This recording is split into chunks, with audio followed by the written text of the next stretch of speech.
What's up? What's up? What's up, Facebook fam? It is Tuesday, and you know what goes down here on Tuesday. Wife Chat with Gail goes down here on Facebook. So do me a favor. Make sure that you go and hit the share button and let all my one sexy wife know that Wife Chat is going down. Again, it is Tuesday.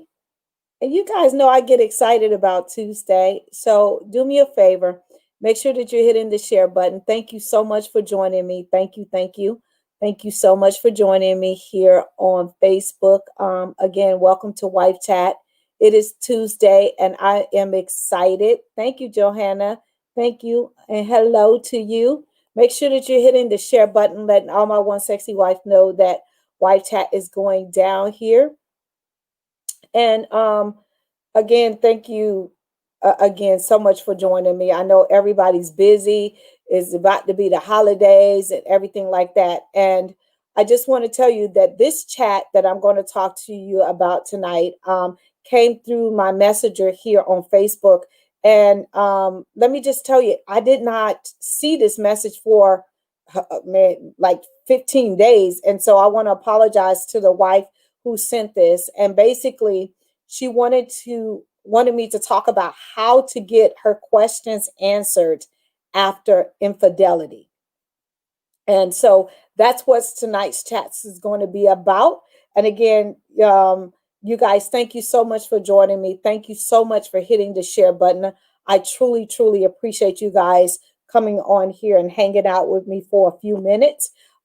So again, I'm going to play my little intro and I'll be right back.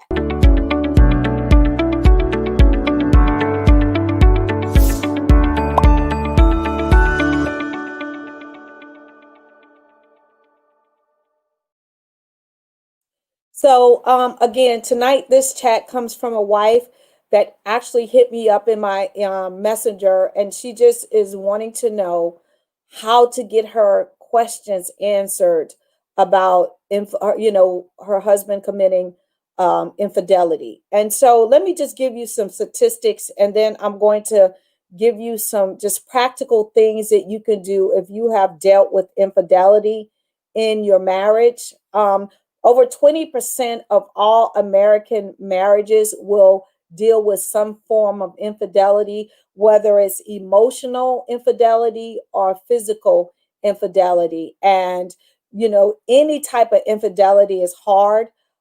Just from my practice, I am finding that emotional infidelity is a lot more difficult to get past and to deal with because you have literally got yourself emotionally involved with that person.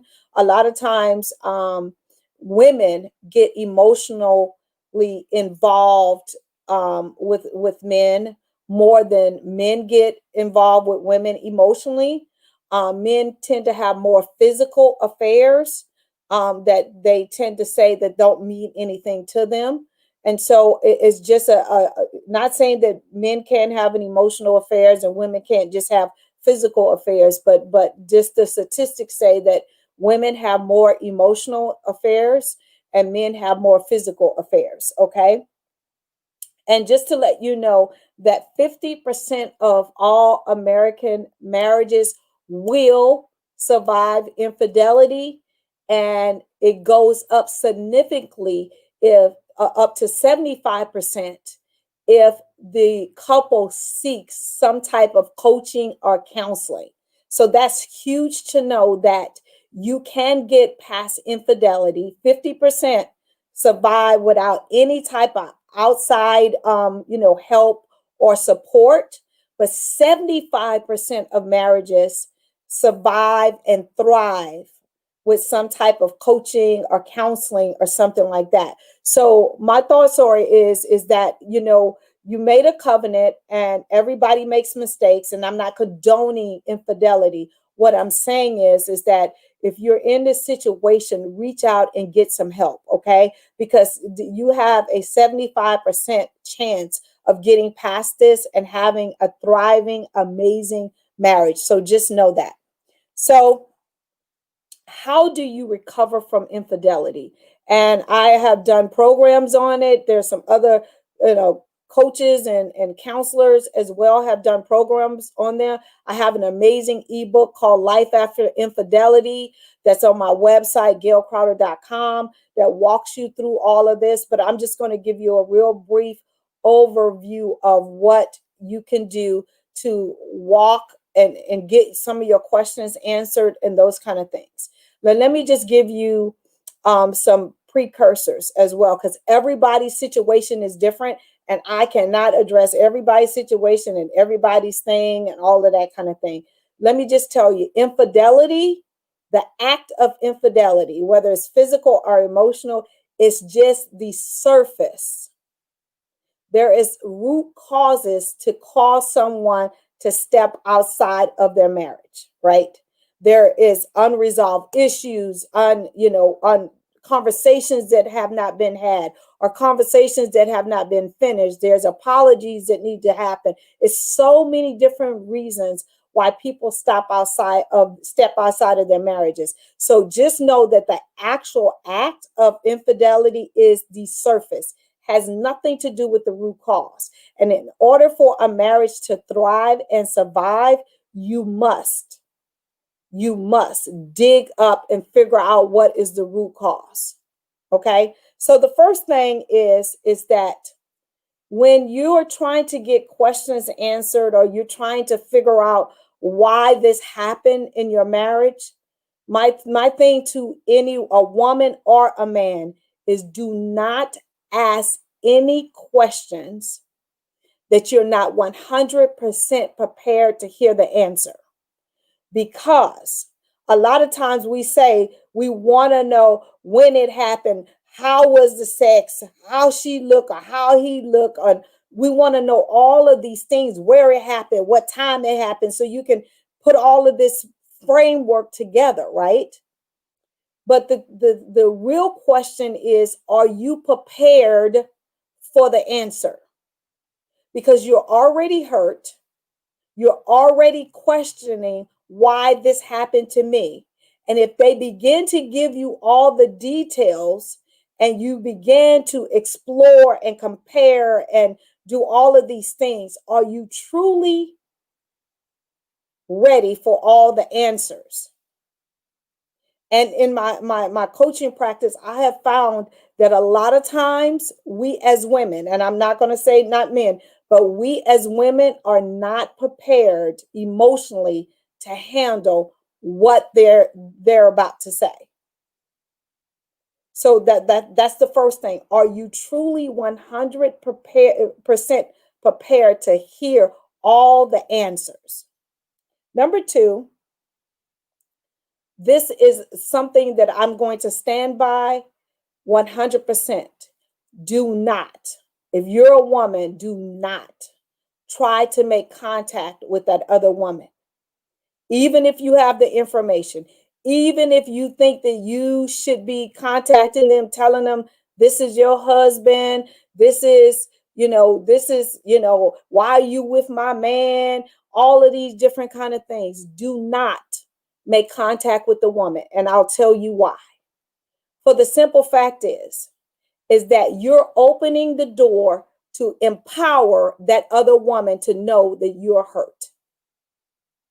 You're opening the door for her to embellish, to make more than what it could have been.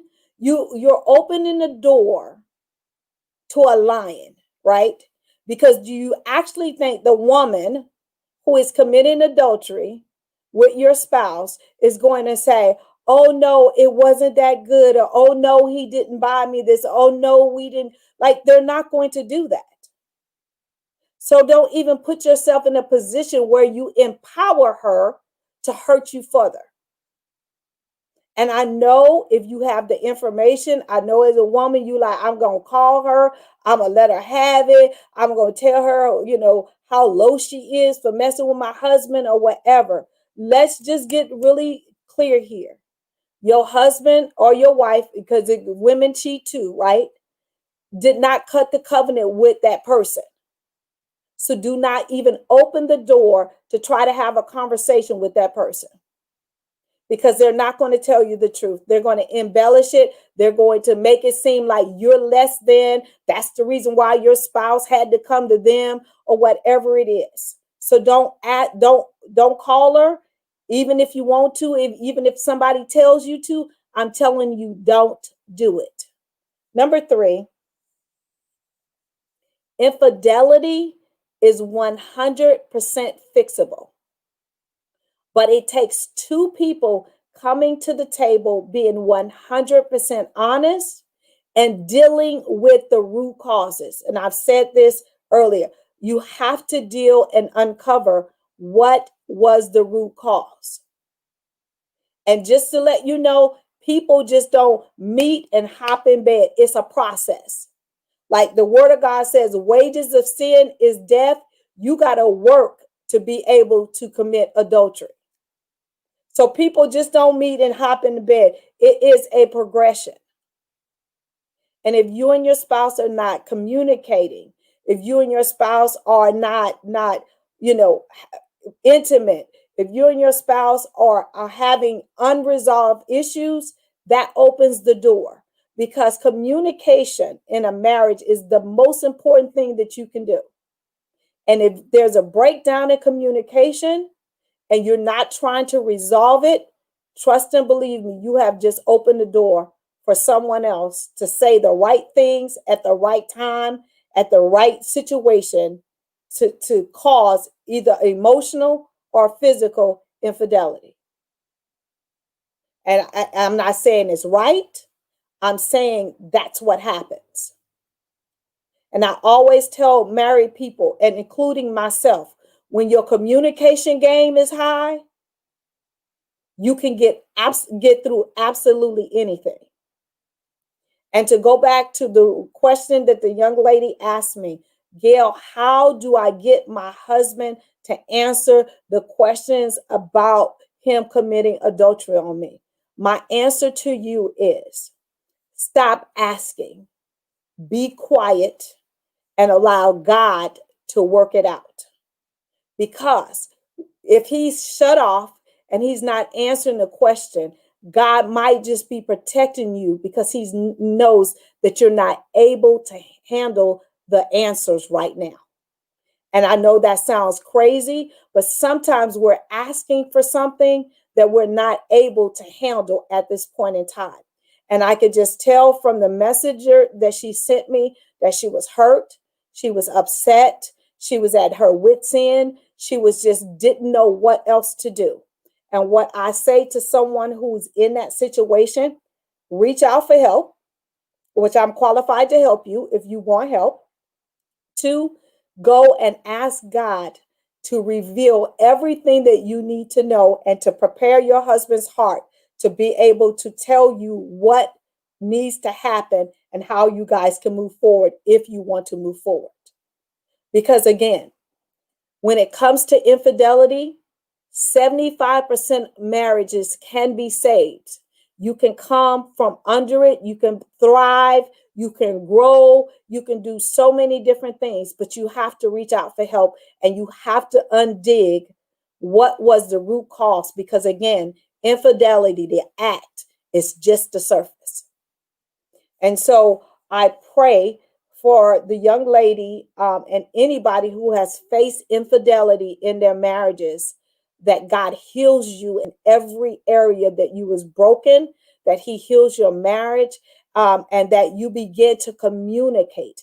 Because again, a lot of times when infidelity comes in, now there's some times that you're blindsided by it, but sometimes you see the writing on the wall, not writing on the wall that he's going to cheat or she's going to cheat, but there is a breach in the marriage, that something and somebody's needs are not being met.